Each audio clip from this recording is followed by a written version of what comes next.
Welcome to old Willow's place, dear. Come in, come in. Take some time to get comfortable. Let the world outside grow quieter while I search through my collection for tonight's tale. There are many stories resting upon these old shelves. Some are gentle, some are strange, and some are best told only when the moon is high and the forest is listening. Now, let us see what story has found its way to us tonight. Tonight's tale comes from a new storyteller, Zacharie Delorme, a young writer taking his first steps into the world of forgotten legends. He has shared with us a story from the Fey Eerie Tales, a collection of fairy tales meant for those who have grown old enough to appreciate the shadows between the words. Tonight's story is called The Last Hunt, a tale of a mother, a hunter, and the strange magic that grows when love refuses to disappear. So settle in, dear friend, and let old Willow tell you a story.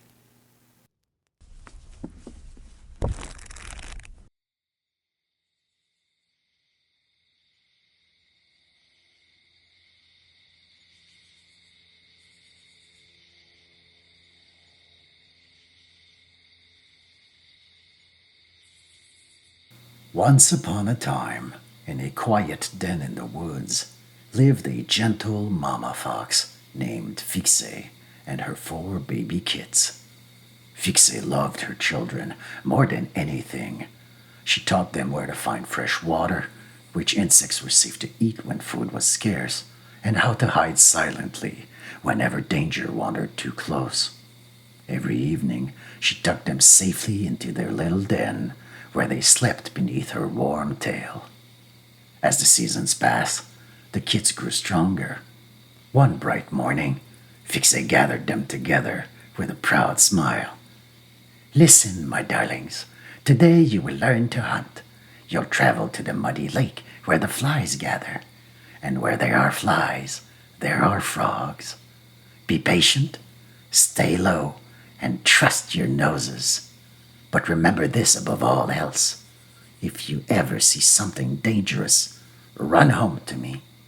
As long as we are together, I will keep you safe." The little foxes nodded eagerly before racing through the trees toward the muddy lake. Fixée watched until they disappeared into the undergrowth. Hidden behind an old pine tree, another pair of eyes watched them as well. A hunter, he waited until the kits had wandered far enough from their mother. Then, moving as quietly as a shadow, he crept toward the den and carefully buried a steel trap beneath a layer of fallen leaves. Far away, the young foxes searched through reeds and moss. One spotted a plump toad resting on a moss-covered log. With an excited yip, he leaped. The toad slipped away with a splash, disappearing beneath the murky water before the young fox's clumsy paws could catch it.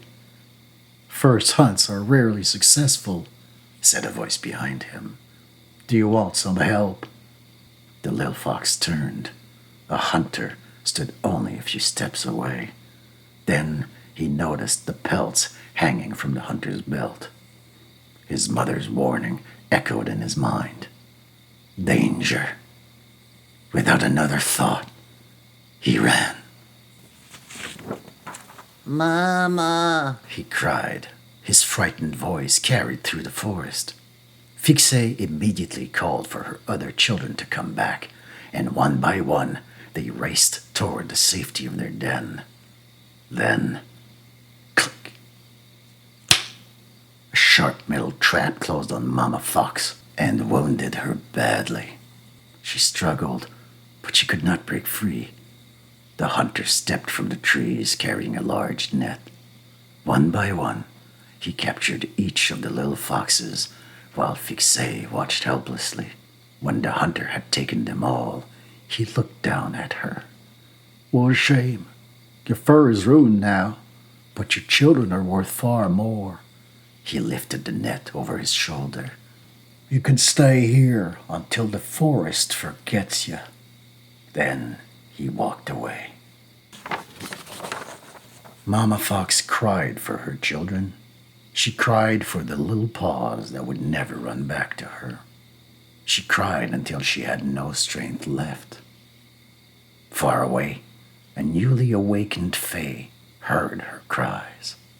Skolo, a large 16-legged beast with 4 horns and 6 bright yellow eyes, turned toward his companion.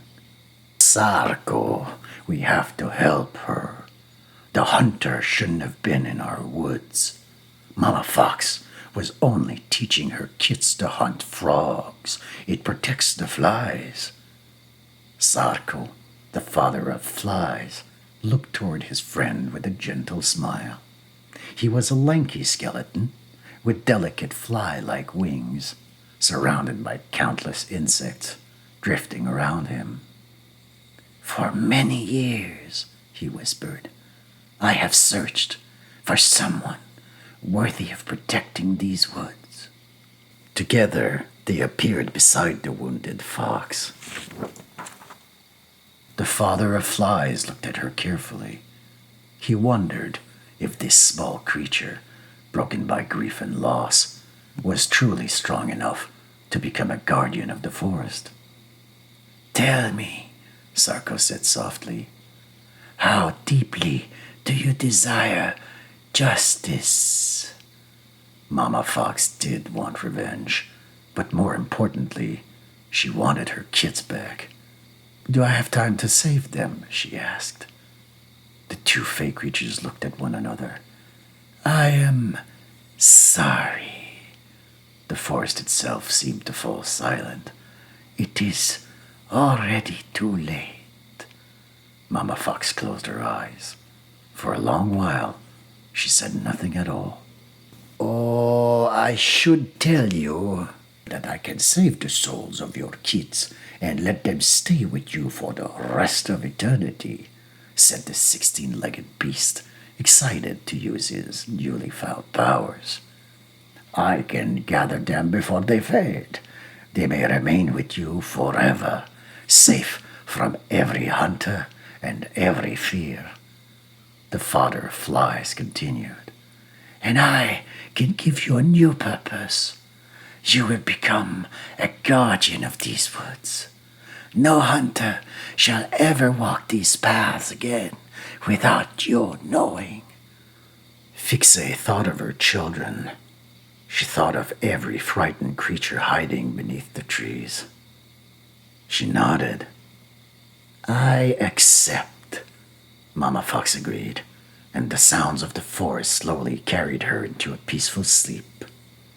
When she awoke, her body was transparent, glowing softly beneath the morning light. Her new friends were already gone, but she knew what she had to do. Outside her den, a magnificent flowering plant had grown. Its twisting vines formed the shape of a great fox. Brilliant yellow-green blossoms crowned its back, while smooth white bones were woven through the plant, as though nature itself had grown around an ancient skeleton. She stepped into it as easily as breathing. Immediately, the entire forest awakened around her. She could sense every root beneath the earth, every creature moving between the trees, and every presence that entered her woods. Then she felt the hunter. She ran in his direction, guided by the feeling of his presence. He was trespassing upon her newly given territory. The hunter barely had time to look up before the forest itself claimed him. When the blossoms finally settled, nothing remained except quiet leaves and rich soil nourishing the roots of the forest. Then 4 tiny spectral foxes came racing toward her children. Laughing once more, she ran to meet them, and together they played beneath the ancient trees, just as they always had. To this day, Travelers speak of a great fox-shaped flower blooming deep within those woods. They say no hunter who enters its forest with cruelty in their heart is ever seen again. And if, on a quiet evening, you hear the happy laughter of little foxes carried on the breeze, you may smile, for Fixe is still watching over her family and over every gentle creature who calls the forest home. The end.